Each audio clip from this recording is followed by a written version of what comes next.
자, 마태복음이고요. 여러분들 이름을 보면은 카타마타이온 해서 마태에게서 썼다 이렇게 얘기하고 있습니다. 이 마태복음을 쓴 사람 여러분들 잘 아시는 것처럼 레이지파의 초선이었던 바로 이 마태가 썼다라고 우리가 알고 있습니다. 그래서 이 마태가 예수님의 제자로 부름받기 전에는 직업은 세인이었던 것 아실 거고, 세인이라는 직책이 아무래도 돈에 좀 밝아야 되고 뭐 서류 정리라든가 이런 것들이 아무래도 좀 재능이 있었겠죠. 그러니까 이 마태복음을 쓸 때도 그런 특징들이 나타납니다. 그래서 말씀을 어느 정도 정리하고 체계를 잡는 그런 것들이 마태복음에 나타나는데, 그래서 기록, 분류, 보관한 일 이것들에 등했던 이 세리 마태가 이 마태복음을 기록한 걸 보여주고요. 여기 나오지 않았지만 이 아마도 조상이 레위제파였을 것이다. 그래서 말씀에도 능통했던 사람으로서 구약과 이 예수님의 그 연결점을 잘 찾아서 정리했다라고 우리가 볼 수 있습니다.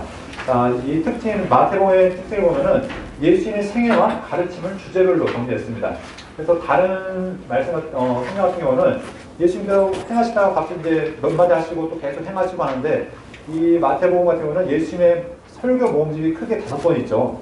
그래서 마태복음, 대표적인 게 마태복음 5장부터 7장까지, 또한 또 13장, 이렇게 각각 예수님의 설교 모음집이 총 5번 있는데, 이것은 마치 구약의 오경과 같은 그런 이미지를 우리에게 보여주고 있습니다.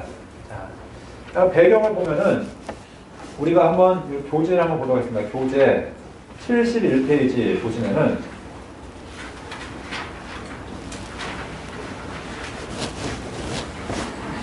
자, 그리스도교 공동체라고 이렇게 나와 있습니다.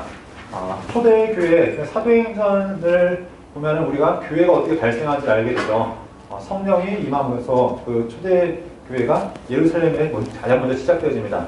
그때는 주축이 어디는 유대 그리스도인들, 그리고 거기에 이제 디아스포라 유대인들이 함께 하면서 초대교회가 시작되어집니다. 그런데 이것이 이제 박해가 시작되어지고 또 전도로 인해서 이제 교회가 점점 확장되어지죠. 그래서 유대 기독교인에서 어떻게 되냐면 사마리아 그리스도인도 생기고 또 헬라파 그리스도인들이 생겨나기 시작합니다. 헬라파 같은 경우는 문화 이제 혈통적으로는 이스라엘 삶이지만 디아스포라에 의해서 이제 각 지역에 살고 있던 그런 유대인들을 또 우리가 생각해 볼 수 있겠죠. 그래서 이 헬라파 유대인들이 생겼는데, 이것들이 시간이 지나면서 유대 그리스도인도 사라지고 헬라파 그리스도인도 사라지고 사마리아 그리스도인도 사라지고 무엇만 남게 되냐면 나중에는 이제 이방 그리스도인만 남게 되어집니다. 그래서 각각의 시기마다 쓰여진 성경이 다르고 대상들이 다릅니다. 예를 들면은 이 마태복음은 1차적으로 누구에게 쓰여진 성경이었냐면 유대 그리스도인들, 아직 이스라엘이 망하기 전에, 주전 70년에 이스라엘이 망하기 전에 아직 존재하고 있었던 이스라엘 사람들에게, 이스라엘 공동체에게 주어진 메시지가 바로 마태복음 것을 이야기합니다. 당시 주전 70년에 어떤 분위기가 있었냐면, 예루살렘이 이제 위기 상황에 처해 있습니다. 유대라는 나라가 이제 풍전등화 같이 로마에서 거의 이제 패망 직전까지 가는데, 이때 사람들이 우리 신앙의 힘으로 이 나라의 국난을 극복해보자. 우리가 그럼 신앙의 힘으로 극복하기 위해서는 어디에 모여야 되냐? 유대교라는 신앙 안에서 우리 다시 한번 하나야 되지 않겠냐? 그래서 이때 나왔던 성경 중에 대표적인 게 무엇이냐면 히브리서죠. 여러분 히브리서에 보면은 계속 강조하는 게 무엇입니까? 예수님이 모세보다 훌륭하고 구약의 전통보다 훌륭하고 예수님의 그 위대하심을 얘기하는데, 왜냐면 당시 사람들이 유혹했던 것이 뭐냐면 유대교로 돌아가라. 우리 신앙 안에서 이 국난을 극복하자는 사람들에게 사람들에게 다시 얘기하는 거죠. 너희 아무리 나라의 회복도 중요하지만 예수님을 떠난다는 거 이건 말이 안 된다 하면서 그들에게 반대로 예수님의 위대하심에 대해서, 신앙의 중요함에 대해서 강조하고 있는 것입니다. 마찬가지로 이 당시 유대인들에게 예수님이 누구신가? 당시 유대 가운데 퍼져있던 소문은 무엇이냐면 예수님은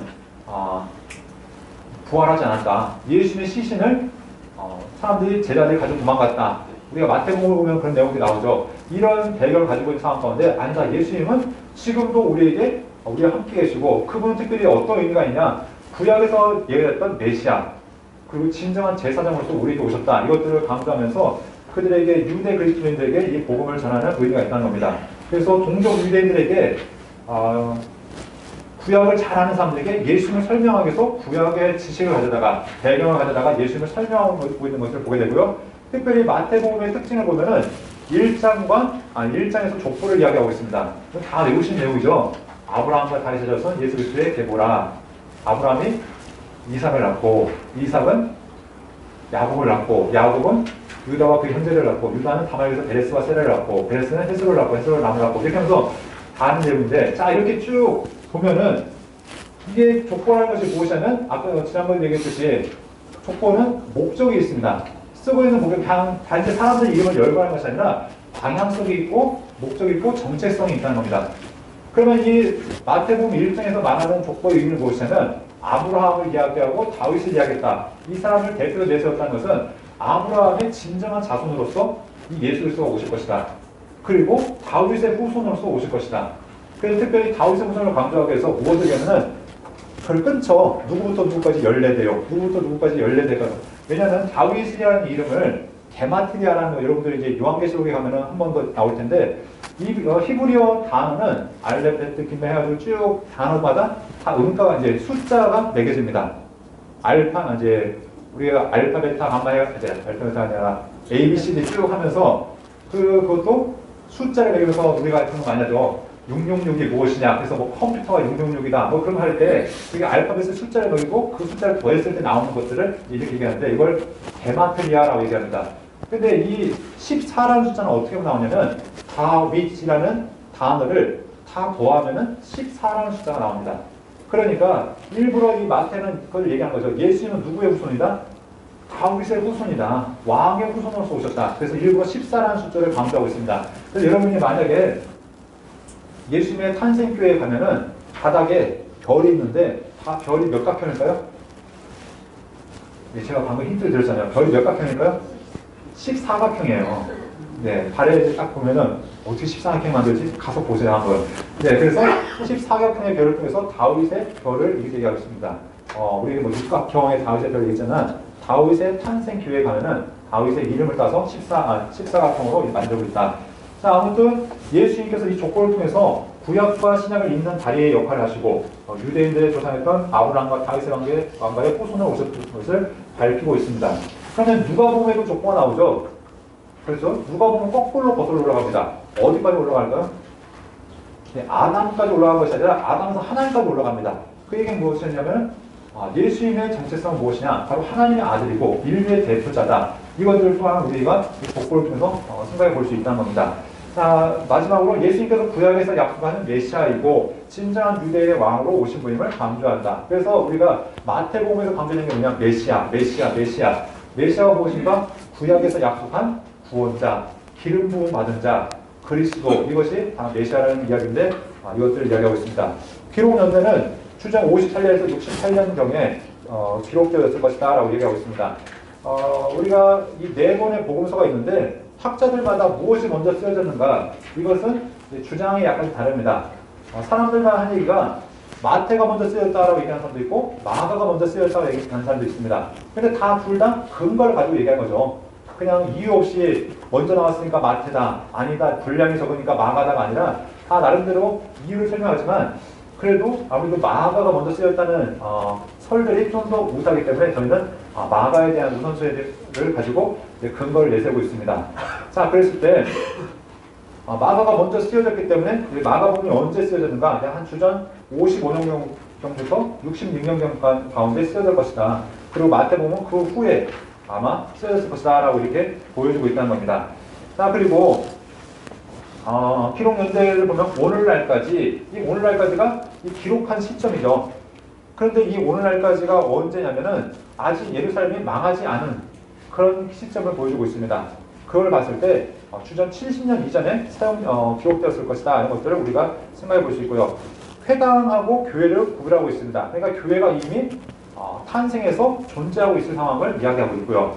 또 예루살렘 성전과 성전 파괴 예언으로 기록되었다. 아직 망하지 않은 걸로 이야기하고 있기 때문에 역시 주전 70년 이전에 기록된 걸로 보여주고 있습니다. 그리고 많은 사람들이 교부들의 글 속에서 마태복음이 인용되는 것을 봤을 때 그 이전에 기록된 걸로 우리가 볼 수 있습니다. 기록 목적을 보도록 하겠습니다. 기록 목적이 몇 가지가 있는데요. 첫 번째 이 읽는 1차적인 독자가 누구냐면 유대인들입니다. 복음서 4권이 있지만 구체적으로 유대인들을 지목해서 이 마태복음이 쓰여지고 있습니다. 그렇다고 해서 다른 사람들을 배제하는 바 아니죠. 다른 사람들을 향한 배려도 있지만 일단 이 마태가 지금 복음을 전하기 원하는 사람이 누구냐면 대상은 유대인들이라는 겁니다. 유대인들이 자기들의 그 유대교를 버리고 진정한 그리스도이신 예수님께 돌아오기를 바라는 마음으로 이 마태복음을 적고 있는 것이 바로 첫 번째 목적이라는 걸 이야기하고 있고요. 그렇기 때문에 이 예수님이 누군가 그걸 설명하고 있어서 구약의 성취자다. 구약에서 수많은 선지자들을 통해서 말씀했던 그분이 바로 예수님이라는 것들을 계속해서 강조하고 있습니다. 두 번째, 메시아 왕국이 예수님을 통해서 시작되었고 성취되었다. 이것들을 강조합니다. 지금도 유대인들은 메시아가 아직 오지 않았다고 생각하죠. 그래서 아직도 그 메시아를 기다리고 있는데 아니다. 예수님은 이 메시아는 이미 오셨다. 이것들을 이야기하고 있습니다. 또한 진정한 하나님이 기뻐하신 신앙의 모습이 무엇이냐? 유대인들이 그냥 머물러 있는 것이 하나님이 기뻐하신 모습이 아니라 예수님께 돌아오는 것. 왜냐하면 예수님은 구약의 완성이시기 때문에 모든 율법의 완성으로서 예수님이 오셨기 때문에 이 예수님께 돌아오는 것. 이것이 바로 하나님의 뜻이다 하는 것을 이야기하면서 이 마태복음을 기록하고 있다는 겁니다. 자, 그러면 특징이 있습니다. 이 특징들이 바로 이제 마태복음과 다른 복음서들의 특징인데 많은 복음서 중에서 왜 마태복음을 제일 앞에 놓았는가? 이것이 바로 구약과 신약의 다리 역할이 되어지기 때문입니다. 무엇을 통해 다리 역할을 하면 족보라는 형식을 통해서 구약을 다시 쭉 언급하고 있는 거죠. 아브라함부터 쭉 언급하면서 예수님까지 그것이 중간사의 그 공백을 채워주고 있는 거죠. 그래서 말라기 이후로 아무 선지자 3년 동안 아무 선지자도 없었지만 이 족보라는 형식을 통해서 구약과 신약의 연결고리 또 율법과 예언의 성취를 강조하고 있는 것을 보게 됩니다. 자, 이 마태복음에 보면은 구약의 인용이 몇 구절이 나오냐면 약 한 130구절 이상이 나온다고 얘기합니다. 그걸 통해서 이 마태가 얼마나 율법에 능통했던 사람인지 그리고 또 이 예수님이 구약의 성취자로 오신 것을 얼마나 강조하고 있는지 이것들을 볼 수 있다는 겁니다. 자, 두 번째 한번 읽어보겠습니다. 시작.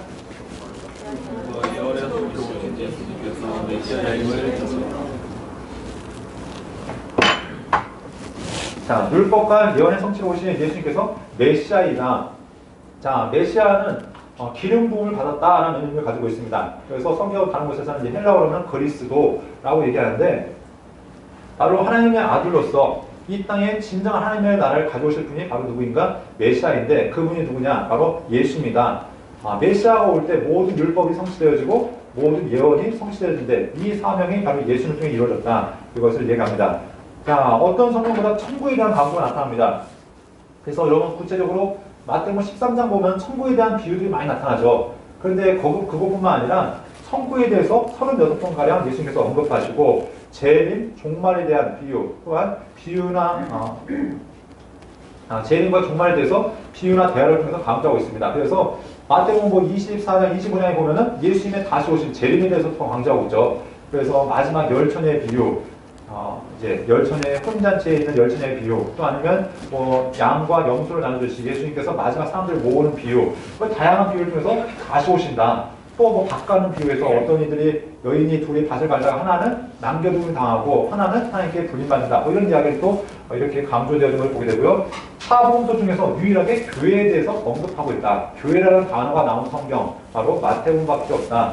또 예수님의 가르치심, 특별히 말씀의 꾸러미가 있죠. 아까 얘기했던 5장과 7장, 10장, 13장, 18장, 24장 이렇게 하면서 각각 크게 5개의 말씀 꾸러미를 통해서 예수님께서 마치 모세와 같이 모세가 5번의 율법서를 주었듯이 예수님께서도 우리에게 이렇게 모세와 같은 권위가 있는 것을 우리에게 알려주고 있다는 겁니다. 자, 이 마태는 아까 설명했지만 정리를 잘했습니다. 설교는 설교끼리, 기적은 기적끼리, 비유는 비유끼리, 또 예수님의 고난은 또 고난끼리 이렇게 모음을 잘 정리해놨다는 것들 이것을 기억하시고요. 그렇기 때문에 우리가 만약에 마태복음을 통해서 예수님의 생애를 추적한다 하면은 상당히 꼬일 수가 있습니다.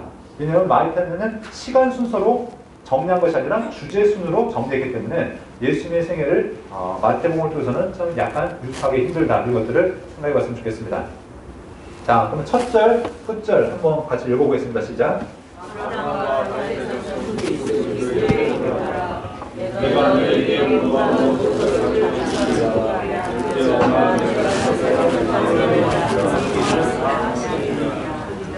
자, 아브라함과 다윗의 자손으로 오신 예수님에 대한 설명이 있고요. 마지막은 예수님의 사명으로 맞춰지고 있습니다.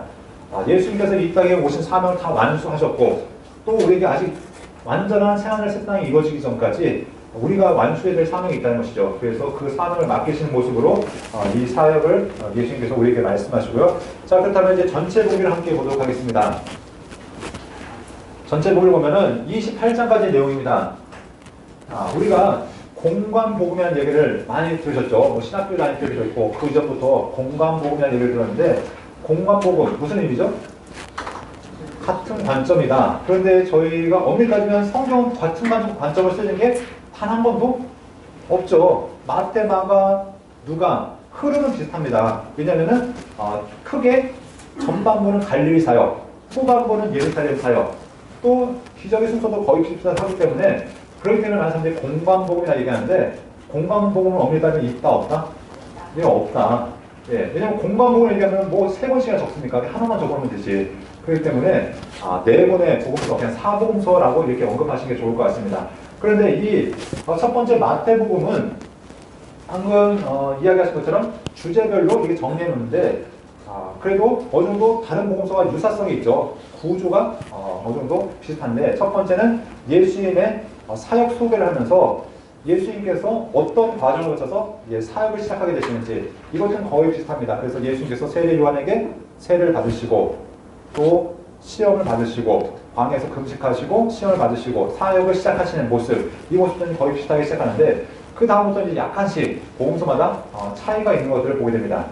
자, 그래서 사역 우리가 크게 세 번을 나눠보면은 첫 번째 사역의 준비 기간 그래서 1장부터 4장까지를 나눠볼 수 있고요. 두 번째 그리스도의 사역 예수님 십자가 직전까지 이야기 예루살렘 성에 들어가기 전까지 이야기가 이제 5장부터 20장까지 이야기가 될 수 있을 거고요. 마지막 예루살렘에서 이제 그 사역의 이야기가 21장부터 28장까지 그래서 마지막 예루살렘 사역 십자가에서 죽으시고 부활하시고 마지막 제자들에게 사명을 다시 맡기시는까지의 이야기가 마지막 사역의 완성으로 이렇게 나눠서 볼 수 있습니다.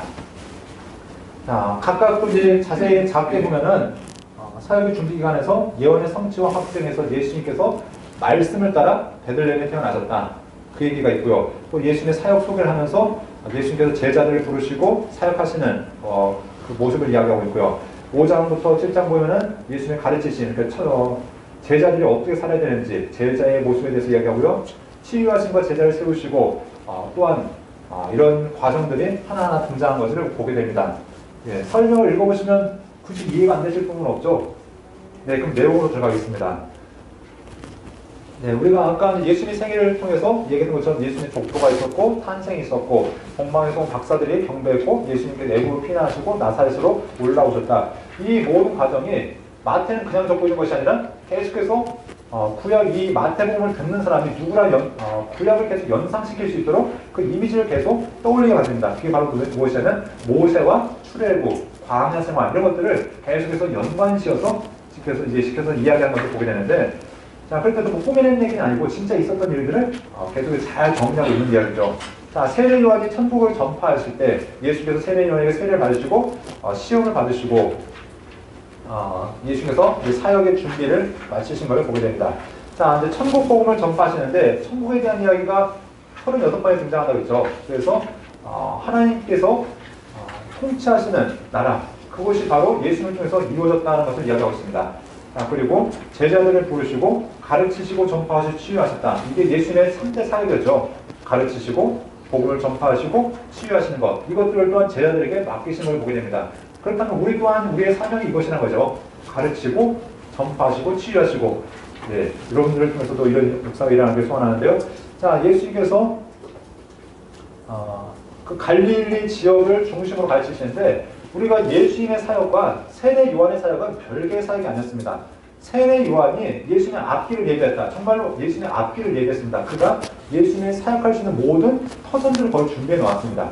그래서 예수님의 사역하셨던 곳이 세례 요한 갈릴리 지역 같은 경우는 세례 요한의 이미 터전을 닦아놓은 곳에서 거의 거기서 그 근방들을 사역하셨고 또한 예수님께서 세례 요한의 사역을 이어가신 것도 있죠. 세례 주는 사역 같은 거 이것도 세례 요한이 미리 했던 것들을 이어받았고 또 제자들, 세례요한이 세웠던 제자들도 예수님의 제자들로 다시 받아들였던 그 모습들을 볼 때 예수님의 앞길을 철저하게 세례요한이 준비했다는 것을 우리가 보게 됩니다. 예수님의 사역은 언제부터 시작되었냐면 세례요한이 잡힌 다음에 바로 헤롯 안티파스에 의해서 그 결혼을 비난했다는 이유로 체포가 되어지죠. 그래서 요단 동편에 있던 요새에 잡히는데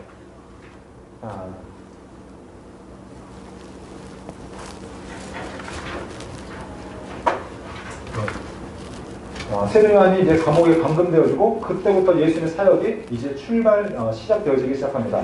자, 그러면 예수님께서 가르치시는 내용, 우리가 이제 5장은 정말 중요한 내용이죠. 우리가 많이 외우기도 하고 또 이 가운데는 여러분 잘 아시는 주기도문도 들어있고 또 어떤 사람들은 황금률이라고 얘기하는 뭐 성경에서 가장 중요하다. 그런데 성경이 그렇게 가장 중요한지 모르겠지만 너도 대접받기로 하는 대로 너도 남에게 대접하라. 이게 뭐 황금률이라고 얘기하는데 네, 이거 이런 말씀도 있고 아무튼 중요한 말씀들이 여기에 등장한 것을 보게 됩니다. 자, 그래서 율법이란 이제 예수님께서 우리에게 하늘에 복이 있는 자가 누군가 그러면서 8가지 삶의 자세에 대해서 얘기하죠. 근데 엄밀히 따지면 8가지라고 보기보다는 9가지 의뢰하여 핍박하는 자 의를 9절 말씀에 보면 나로 인하여 너희를 욕하고 박해하고 거짓으로 너희를 거칠며 모든 악한 말 할 때는 너에게 복이 있나니 천국의 상이 클 것이다. 그러니까 요즘에는 많은 사람들이 팔복하는데 따져보면 팔복이 아니라 구복일 가능성이 많다. 그래서 아무튼 8가지, 9가지 이런 그리스도의 삶의 자세가 우리에게 주어지는데 이것은 다른 존재가 아니라 바로 성도들이 예수님을 따르는 제자들의 삶의 자세에 대해서 이야기하는 걸 보게 됩니다. 자, 소금과 빛의 역할에 대해서 얘기하는데 소금은 성경에서 우리에게 이야기할 때 뚜렷하게 말하는 이미지가 있습니다.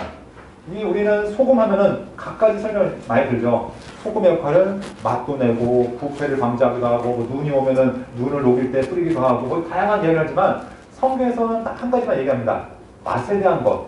빛도 우리가 얘기하겠죠. 빛은 에너지가 있고 뭐 파장이 있고 하는데 성경 우리에게 얘기하는 것은 밝히는 것. 그런데 이 소금과 빛의 이미지가 구약에서 어디 나오냐면 아론의 축복에서 나옵니다. 민수기에 보면은 아론이 축복하죠. 거기에 나오는 2가지 중요한 단어가 소금과 빛의 단어입니다. 소금, 빛이라고 얘기하지 않지만 이 소금과 빛의 개념을 이야기하면서 우리가 바로 성도들이 이렇게 살아야 된다는 것을 이야기하고 있습니다. 그래서 소금은 맛을 내는 사명인데 어느 곳에 가든지 소금의 맛이 나야 된다. 왜냐하면 세상에 단맛 내는 존재들은 많죠. 예, 뭐 설탕, 뭐 올리고당부터 해가지고 다양한 단맛이 있지만 소금은 짠맛만 낼 수 있습니다. 그렇죠? 짠맛 낼 수 있는 건 소금밖에 없는데 이게 그리스도인의 정체성이 있다는 것이죠. 그리스도인만이 낼 수 있는 맛. 그러니까 교회의 정체성은 무엇이냐? 교회만이 할 수 있는 사명이 있다는 겁니다. 많은 사람들이 뭐 교회에서 복지도 하고 봉사도 하고 네, 다양한 사역을 할 수 있지만 그 가운데 가장 중요한 사명이 무엇이냐면 바로 예배 사명. 그것이 교회의 본질이라는 것을 얘기할 수 있겠고요. 또한 빛의 사명도 마찬가지로 다양한 빛의 역할도 있겠지만 빛의 사명은 비추는 것이다. 교회만이 할 수 있는, 성도만이 할 수 있는 그 사명이 있다는 것을 다시 한번 이야기하는 걸 보게 됩니다. 자, 율법의 정신들, 예수님께서는 다시 한번 율법을 재해석해 줍니다. 그런데 이게 새로운 것이 아니라 진정한 율법의 본의를 이야기하는 것이죠. 자, 살인하지 말라 했을 때는 죽인 것만이 살인이 아니라 이미 마음 가운데 품었을 때부터 살인이다. 간음도 마찬가지고 맹세하는 것들 이것도 다 어디서 시작되어진가? 마음의 법에서부터 시작되어진다고 얘기하고 있습니다.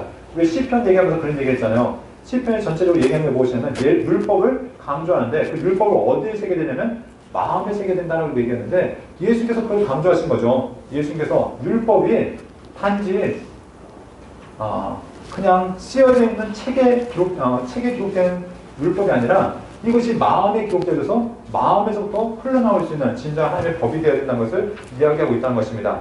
자, 그래서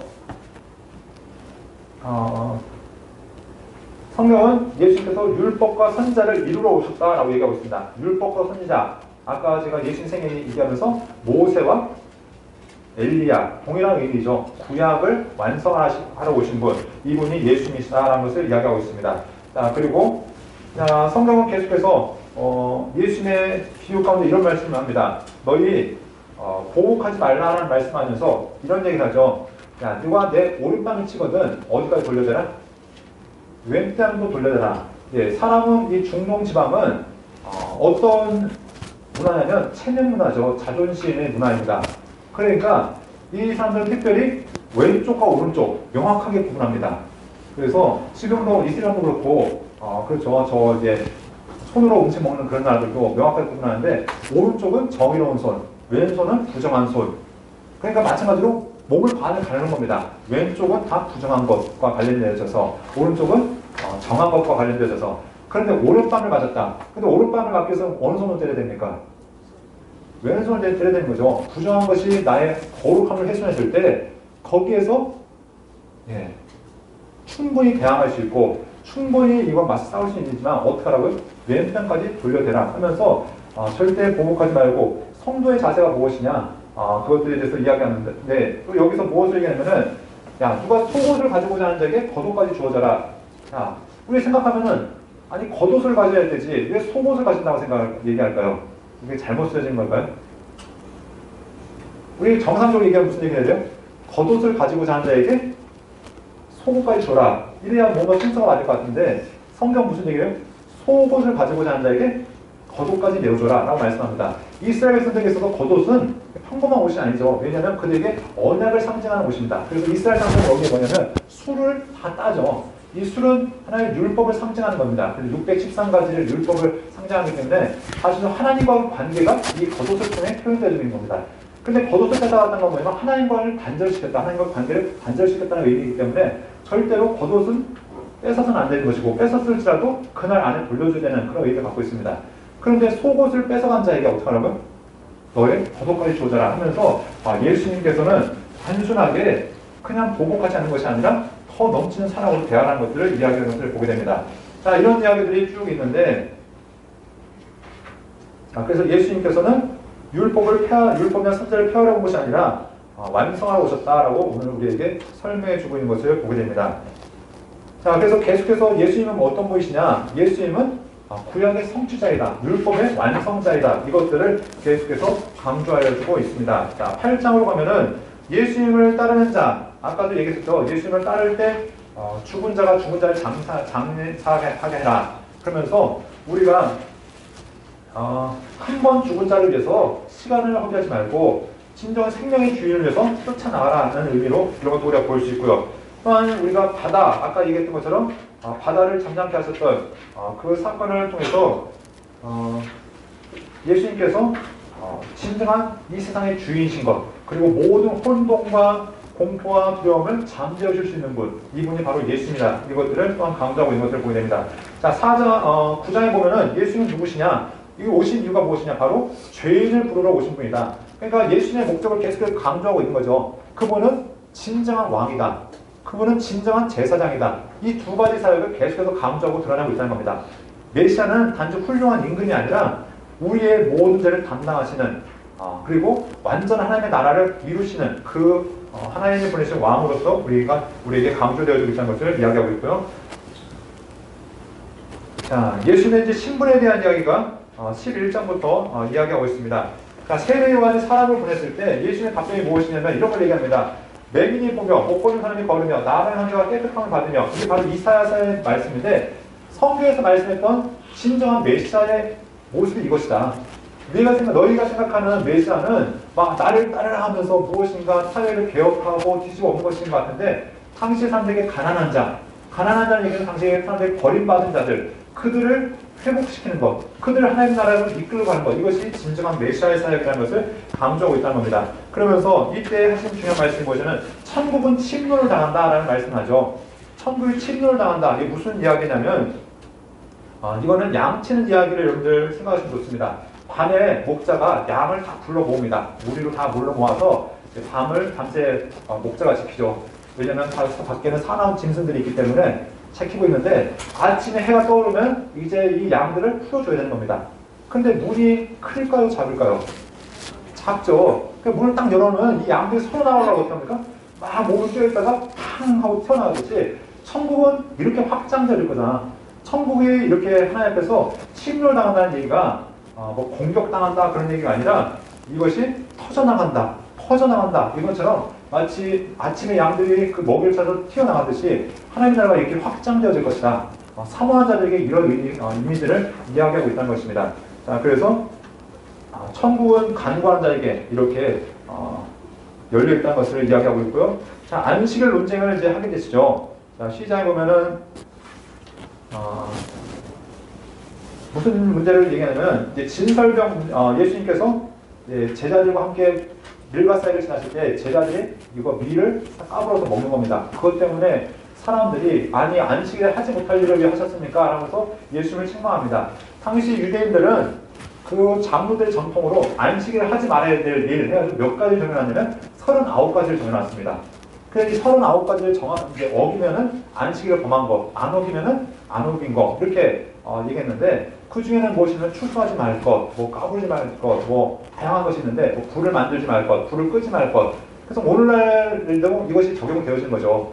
그래서 유대인들이 만약에 냉장고 코드가 뽑히면 전기도 불의 일종을 생각하기 때문에 코드를 꽂을 수가 있습니까? 없습니까? 안식일 날에는. 꽂지를 못한 거죠. 그러니까 그럴 때 되면 밖에 지나다니는 이방 하나 잡아다가 야, 이거 좀 꽂아줘라. 내가 사례할 테니까. 그래서 그날은 어떻게 합니까? 엘리베이터도 누르면 전기가 움직이기 때문에 모든 층이 다 서는 거죠. 1층 쓰고 2층 쓰고 3층 쓰고 예를 것도 1층, 3층, 2층, 1층 이런 식으로 철저하게 지금도 지키고 있는 모습들을 보게 됩니다. 그런데 예수님께서 하신 말씀이 무엇이냐면 야, 안식일 누굴 위해서 있는 거냐? 그 안식일 논쟁을 얘기합니다. 그러면서 야, 제사장들이 성전에서 안식일을 어겨도 그게 죄가 되지 않는 걸 너희 모르냐? 이건 제사장이 무슨 일하면은 안식일 날 진설병을 옮깁니다. 진설병을 안식일날 바꾸는데 이거를 어떻게 하면은 갖고 가져가다가 갖다 놓고 새로 만든 빵을 다시 이제 옛 빵을 다시 가져와서 이것을 이제 먼 장소로 이동해서 거기서 먹어야 됩니다. 그러니까 왔다 갔다 만들고 하는 그 모든 과정이 다 무엇이냐면 일이 될 수 있죠. 근데 제사장이 성전에서 행하는 모든 것들은 죄가 아니라는 겁니다. 왜냐하면 하나님께서 자기의 일을 하는 사람들을 배려하시는 거죠. 그거 봐라. 성전에서는 하나님께서 제사장이 하는 일들을 죄로 여기지 않는데 야, 성전의 주인이고 하나님의 아들이 이 땅에 와서 하나님의 일을 하는데 그걸 죄로 정죄한다는 것, 이것이 말이 안 된다는 것이죠. 자, 그러면서 예수님께서 이 안식일 논쟁을 잠재우셨고요. 자, 이런 얘기들을 쭉 하면서 13장에 보면은 이제 천국 얘기가 나옵니다. 네. 이 천국 얘기하면은 참 할 얘기가 많죠. 뭐 다양한 이런 중간사 배경을 통해서 땅에 숨겨온 보화 이야기. 이 유대 지역은 전쟁이 많았기 때문에 대피를 수시로 해야 되는데 지금 은행에 있어서 은행에 맡겨놓고 갈 수 있는 게 아니죠. 그러니까 가장 안전한 장소가 무엇이냐면 자기 밭입니다. 땅을 파놓고서 깊게 묻어놓고서 숨겨놓고 갔는데 이들이 갔다가 다시 돌아오면 상관이 없는데 갔다가 못 돌아오는 경우가 있습니다. 그럼 땅 주인이 여러 번 바뀌다가 어느 한지에 소장농이 땅을 파다가 그걸 발견한 겁니다.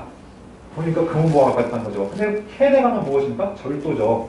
그러니까 어떻게 됩니까? 그냥 그대로 묻어두고 무엇을 사기 위해서 노력해야 돼요? 밭을 사야 되는 거죠. 그래서 주인과 협상하는 겁니다. 그랬더니 야, 네 가진 거 다 내놔. 그럼 다 내놔야 될까요? 말아야 될까요? 왜요? 그 가치가 귀한 것을 알기 때문에. 그래서 노래도 있어. 집 팔고 땅 팔고 냉장고 팔고 TV 팔고 다 팔아서 그 땅을 사야 되는 거죠. 그 보화의 가치를 아는 자는. 그래서 이렇게 하는 것이 천국이다. 값진 진주를 구하는 그 진주 하나에서 자기 몸을 다 포기할 수 있는 것. 자, 그리고 무슨 얘기도 합니까? 가라지 비유. 아니, 가라지가 아니라 겨자씨 비유. 누룩의 비유도 얘기합니다. 이건 말이 안 되는 얘기입니다. 왜냐면 겨자씨는 그 들판에서 가장 흔한 겁니다. 이거는 기르는 게 아니라 그냥 밖에 들풀로 자라나고 있는 겁니다. 그런데 이 주인이 어떻게 했냐면은 겨자씨 하나를 땅을 일구고 바꿔서 심었다는 거죠. 이건 어마어마한 낭비이고 손해입니다. 왜요? 아무래도 잘 자란 건데 자기가 밭을 바꿔서 딴 걸 심어야 되는데 겨자씨를 심었다는 거죠. 그런데 이게 자라나고 풍성한 결실을 맺었다. 또한 무슨 얘기를 하냐면은 당시에 가루 서말이 어마어마한 거 하죠.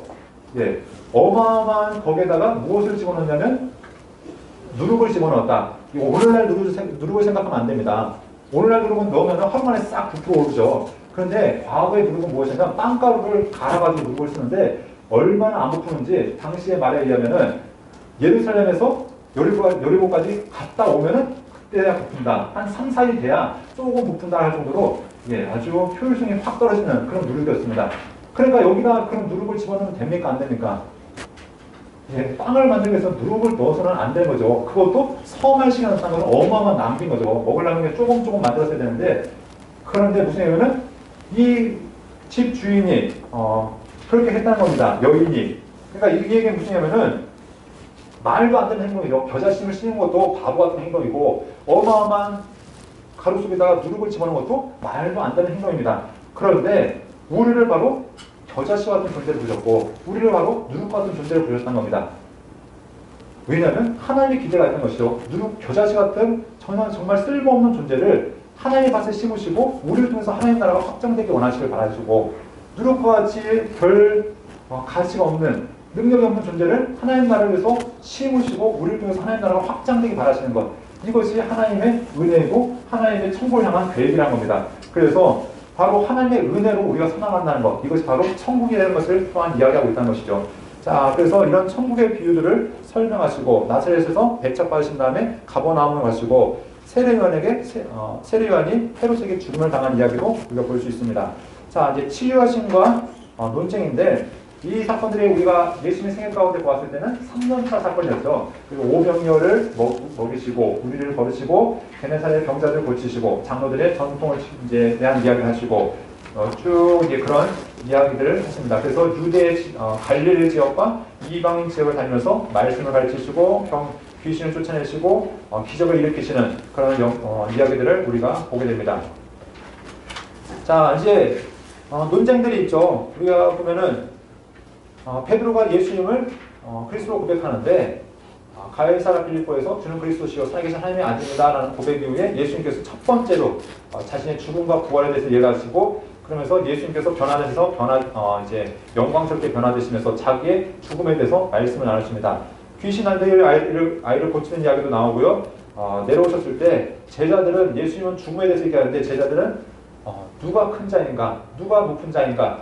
그래서 예수님께서 말씀하셨죠. 천국에서 큰 자가 누군지 섬기는 자가, 낮아지는 자가 큰 자가 하는 것들을 이야기하고 있습니다. 특별히 실족하게 하는 자를 예수님께서 말씀하시면서 하나님께서 정말 가슴 아파하시는 것, 그것이 소자를 실족해 하는 것, 이것은 연자맷돌을 목에 메고 바다에 던지는 게 차이 나올 정도로 그게 어마어마한 죄다라고 말씀하고 있습니다. 자, 용서에 대한 이야기 여러분 잘 아시죠? 몇 번 용서해야 되는가? 70번씩 7번. 이것은 단지 수치상이 아니라 하나님의 용서가 그렇다는 겁니다. 우리를 향한 용서가 도저히 해낼 수 없을 만큼 그게 용서가 되었다면 우리 또한 그렇게 해야 된다는 것을 말씀하고 있고요. 자, 예루살렘 도상에서 말씀하신 것이 뭐냐면 이혼과 독신에 대해서 가르치시고 어린아이들을 안수하시고, 자, 부자 청년에 대한 이야기, 이것은 여리고에서 있었던 사건인데 이 부자 청년이 그 대한 이야기를 하고요. 포도 품꾼 비유. 자, 여기 복음서에서 포도 품꾼의 비유, 발음이 막 새기 시작했습니다. 자, 품꾼에 대한 비유가 무엇을 이해하는가? 이것 역시 천국에 대한 이야기죠. 천국을 이야기해서 천국은 먼저 간 자나 나중 간 자나 하나님의 은혜로 모두에게 공평하게 주어진다는 것을 이야기하고 있고, 뒤에 보면 이제 예수께서 예루살렘에서 하였던 비유 가운데 하나가 또 포도원에 대한 비유를 말씀하시죠. 한 이제 주인이 새로 준, 그것이 바로 이제 구약과 신약을 거쳐서 예수님의 사역에 대해서 말씀하신 것도 우리가 보게 됩니다. 자, 예루살렘에 들어가셨는데 이제 글씨가 더 조그마졌죠. 많은 일을 하셨는데 성전을 정화하셨고 무화과나무를 저주하시고 또 두 아들에 대한 비유, 이 두 아들에 대한 비유가 원어와는 약간 다릅니다. 우리가 볼 때는, 자, 우리가 뭐라고 나옵니까? 21장 28절부터 보면은 우리가 마태복음에는 뭐라고 얘기했죠? 큰아들이 네 가겠습니다 하고서 어떻게 했습니까? 안 갔고, 둘째 아들은 안 가겠습니다 했다가 어떻게 했습니까? 갔습니다. 근데 원문에 보면 어떻게 됐을까요? 거꾸로 돼 있어요. 우리 한글 성경은 큰아들이 불순종했고 장한아들이 순종했다라고 얘기하지만 원문에 보여주면 거꾸로 되어 있습니다. 큰아들이 가겠습니다 하고서 안 가겠습니다 하고서 큰아들이 갔고, 둘째 아들이 가겠습니다 하고 안 가는 모습. 그러니까 우리가 지금 개혁 한글 성경만은 내용이 반대다. 아마 번역상에서 이런 문제가 발생한 것 같은데, 자, 이렇게 또 아들에 대한 비유를 말씀하시면서 바로 너희가 이야기하는 세리, 너희 또한 이런 죄인들이 바로 하나님 나라에 가깝다는 것을 예수님 말씀하시죠. 자, 그리고 포도원의 악한 비유들 말씀하시면서 결국 무엇이냐면 건축자들이 버린 돌이 하나님의 집에 모퉁이 돌이 되었다 하면서 하나님의 계획과 사람들의 방법이 달랐다는 것을 이야기하고 있습니다. 자, 쭉 나가서 24장에 가면은 예수님께서 이제 마지막 때에 대해서 종말과 재림과 종말에 대한 이야기를 강조하십니다. 자, 마태복음에서 이걸 강조하죠. 그래서 이 마지막 때에 어떤 일이 있어질 것인가? 그 이야기는 바로 무엇인가? 예수님께서 이 성전이 무너질 것이고 그 재림과 종말의 징조로서 당시에 나타날 그 징조들 말씀하시면 특별히 거짓 선지자들이 나타날 것이다. 그런데 그들이 어디까지 따르지 말라는 말씀하십니다. 그래서 무화과나무의 비유, 교훈을 말씀하시고 열처녀의 비유, 달란트의 비유, 양과 염소의 구분 이런 것들을 말씀하시는데 우리가 25장을 읽다 보면은 오해하기 쉬운 부분이 무엇이냐면 천국은 행함으로 가는가? 이렇게 오해할 수 있습니다. 왜냐하면 예수님께서 무슨 말씀하셔? 양과 염소를 나눈 다음에 하신 말씀이 내가 그때 오른편에 있는 자들에게 이제 그들 칭찬하시면서 너희는 내가 줄일 때 먹을 것을 주었고 목마를 때 마실 것을 주었고 헐벗을 때 입을 것을 주었고 목이 갇혔을 때 와서 돌아보았다. 그런 얘기를 했더니 우리가 언제 그렇게 했습니까? 반대 사람들한테도 반대로 말씀하시죠. 그걸 보면은 천국은 행함으로 가는 것인가? 이런 말씀인가 틀립니까? 네, 행함으로 갑니다. 네, 그런데 무슨 얘기냐면은 믿음과 행함을 구분할 수 있습니까?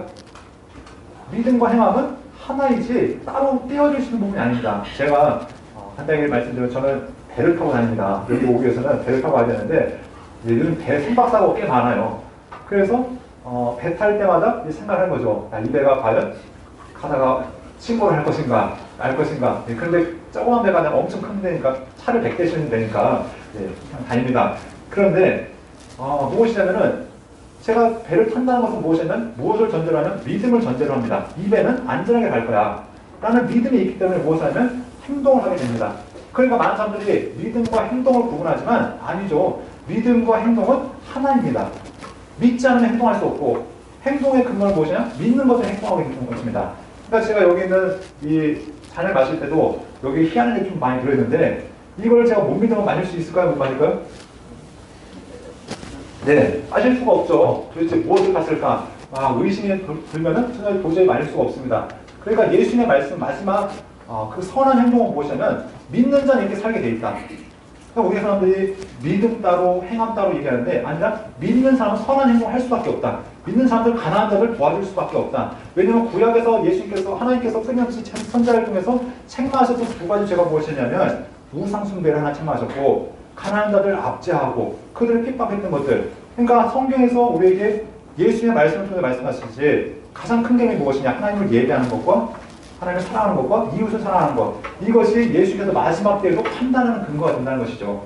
그러니까 구약에서도 말씀하셨고 신약에서 예수께서 정리하셨고 마지막 심판의 근거도 그 하나님의 말씀을 믿고 있는 너희가 그대로 살았냐는 것. 이것이 우리의 판단의 근거가 된다는 것입니다.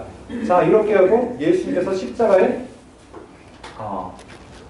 죽으시는 사건들 이것들을 말씀하면서 자, 예수님께서 이렇게 성경에 말씀하신 대로 그 모든 것들이 예수님께서 자발적인 순종을 통해서 하나하나 다 성취되었다라는 것들을 이야기합니다. 마태복음에 나온 특별한 이야기를 보시면 로마 군병들이 지켰던 이야기가 여기 나오죠. 경비병들이 지켰지만 결국 실패했던 그 이야기. 그리고 이 소문이 아직도 유대 가운데 퍼져 있는 이야기가 이 로마 유대 마태복음에 담겨있는 독특한 이야기지만 자, 아무튼 이걸 통해서 유대인들한테 이야기하는 것이죠. 아니다. 그들이 경비병들이 하는 얘기는 거짓이고 예수는 진짜로 부활하셨고 그 부활에 대한 증인들이 있다는 것들을 우리에게 알려주고 있다는 것입니다. 그리고 그 부활을 경험한 자들이 예수님의 사명을 받아서 끊임없이 예수님의 증인이 되어야 될 것을 마지막으로 이 마태복음이 맞춰주고 있습니다.